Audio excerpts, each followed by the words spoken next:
Hi there. Welcome to the Nightly News brought to you by C-BAMM. Tonight we will be discussing different topics that occurred during the 1960s, starting with civil rights legislation. I hope you enjoy. Hello, I am reporter Beth. Today I will be discussing the legislation that has been passed under Lyndon B. Johnson's administration to tackle racial discrimination. Legislation tackling institutional racism has been addressed in this legislation motivated by a series of civil rights movements, such as the Freedom Riders, which occurred from 1960 to 1961 tackling bus integration laws. There's also the Birmingham movement in Alabama, who aimed to bring attention to integration efforts and also has caused municipal governments to change laws dealing with discrimination based on the highlight of police brutality between white officers and the young black population. Such legislation has included the Civil Rights Act of 1964, which has outlawed discrimination based on race and on gender. There's also the 24th Amendment of 1964, which has outlawed poll taxes, which in the past have been used against minorities such as African Americans to keep them from voting. Additionally, there is the Voting Rights Act of 1965, which further extends voting rights to minorities, especially the African American population. Our program will now take a brief break. Please enjoy this brief infomercial about programming. Hello guys, my name is Maivo, and are you ready for the latest tidbit on technological development? Okay, so a new basic programming language called BASIC was created by two Dartmouth professors by the name of George Kemeny and Tom Kurtzes as a teaching tool for undergraduates. Its syntax is extremely to understand and is a good language to teach students who wish to learn more powerful languages such as Fortran, which has much more complex algorithms you can work with. Here are some examples of the commands associated with this new language.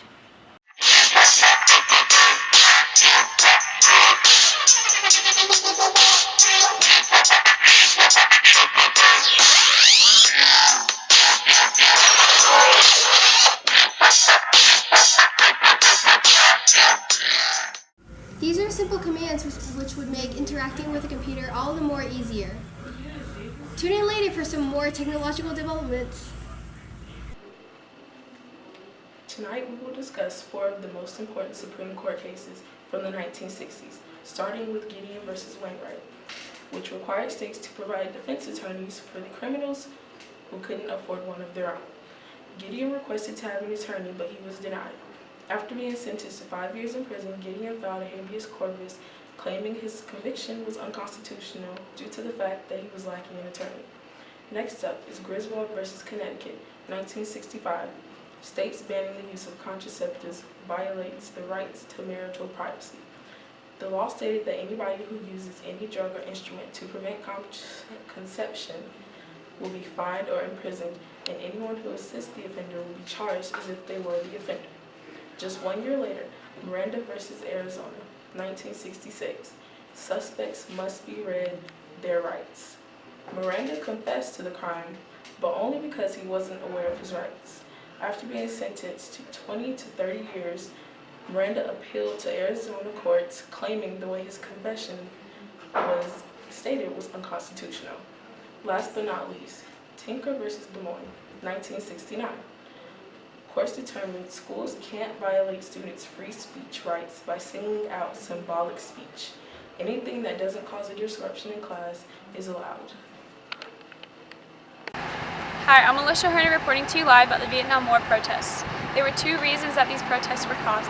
One was due to the growing belief that the U.S. was not just trying to liberate South Vietnam from communism. The second was due to the 500-plus civilian deaths in the United States due to the Tet Offensive attack. The Students for a Democratic Society are what led most of the protest. They led the protest on Lincoln Memorial, and another form of protest was the draft card burning, which became illegal in 1965. These protests led the United States to believe that they should start pulling their troops out of Vietnam. Now here is an example of some of the protests that went on. Stop!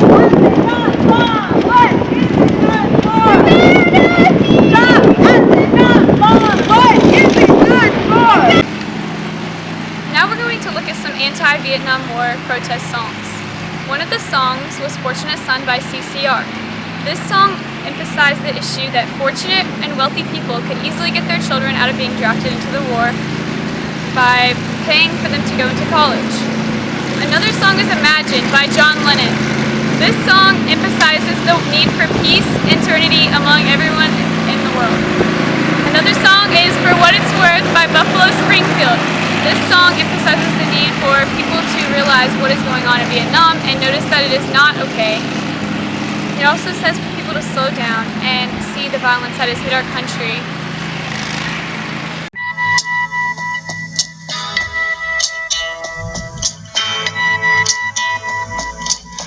There's something happening here, but what it is ain't exactly clear. There's a man with a gun over there, telling me I got to beware. I think it's time we stop. Children, what's that sound? Everybody look what's going.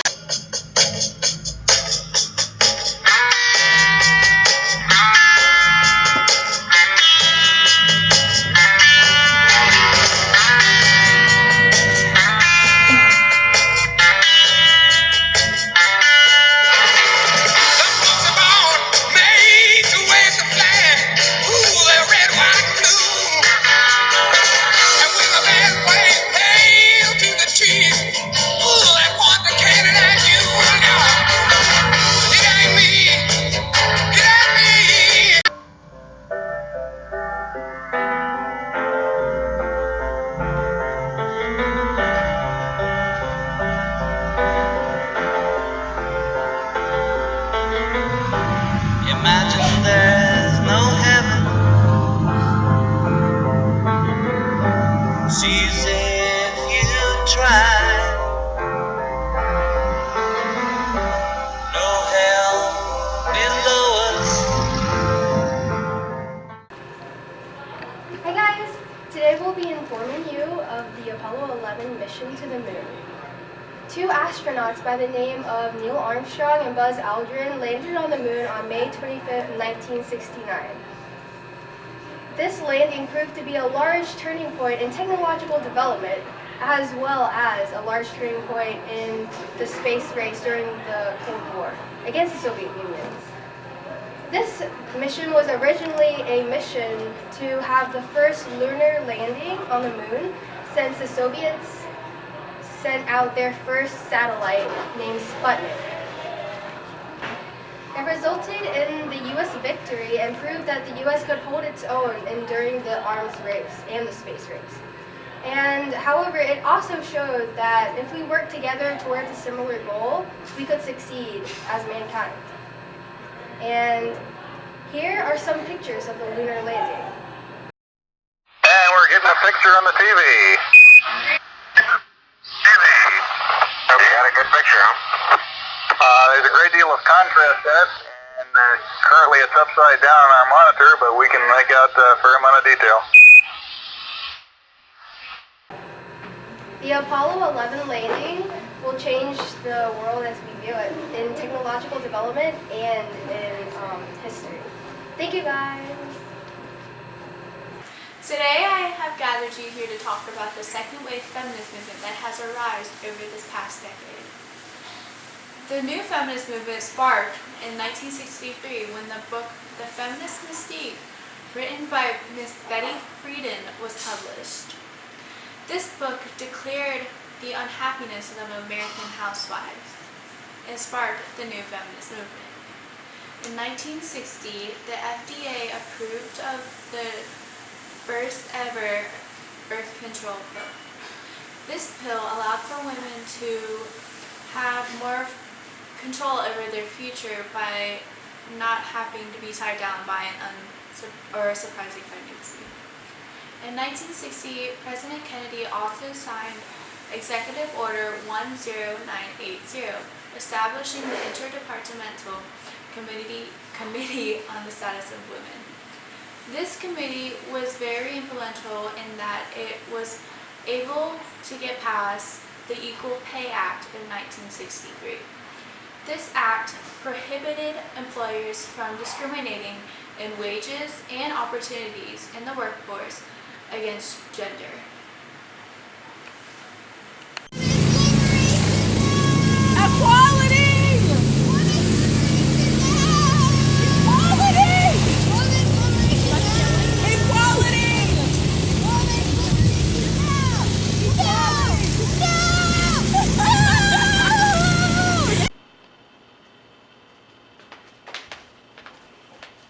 Hello, I'm here to talk about the fashion of the 1960s.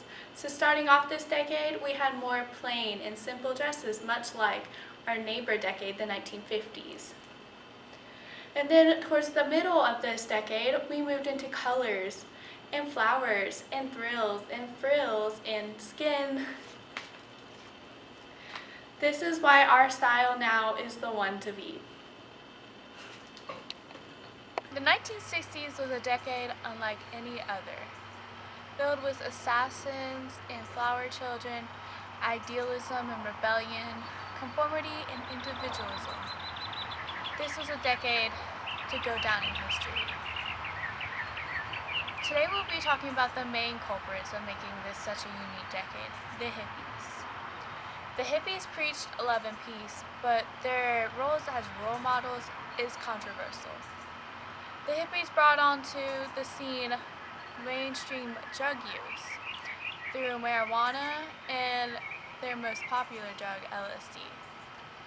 In 1964, Ken Casey, in a brightly colored school bus, traveled cross-country on the famous acid trip. Anyone lucky enough to catch the man in action was invited to stay for a night they'll never forget, whether for good or bad. 1,000 hippies gathered in Southern California. There were musicians, drugs, and lots of skin shown. But this would mark the first ever music festival known as Monterey Pop. While we're on the topic of music festivals, we should jump down to one more subtopic of Woodstock. Woodstock was the iconic music festival in 1969. This was filled by over 500,000 people and musicians such as Janis Joplin, The Who, and Jimi Hendrix performed. To end our segment today, we would like to end with a flashback of important public figures who have died during this decade. For starters, there was John F. Kennedy, who died on November 22nd in 1963. The next one was Martin Luther King Jr., who was assassinated on April 4th, 1968. And lastly, there was Robert Kennedy, who was assassinated on June 6, 1968. Now let's see a brief tribute to these important figures.